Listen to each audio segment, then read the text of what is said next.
ОКМ операторы жауапкершілік шектеулі серіктестігінің құрылтайшысы іздестіріліп жатыр. Оны көрдім, білдім дегендерге 4000 айлық есептік көрсеткішке дейін сыйақы беріледі. Сыбайлас жемқорлыққа қарсы іс-қимыл агенттігі ОКМ операторы жауапкершілік шектеулі серіктестігі басшылығына және басқа да тұлғаларға қатысты аса ірі мөлшерде ақша қаражатын жымқыру белгілері бойынша сотқа дейінгі тергеп тексеруді жалғастырып жатыр.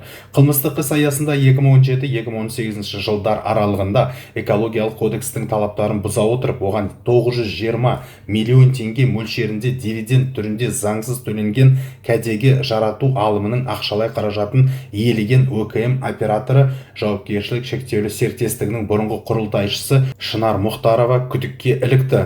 Оған іздеу жарияланып, сот қамауда ұстау түріндегі бұлтартпау шарасын санкциялады. Агенттік Шынар Мұхтарованың орналасқан жері туралы ақпарат болса, хабарласуды сұрайды. Көрдім, білдім дегендерге 4000 айлық есептік көрсеткішке дейін сыйақы беру көзделген.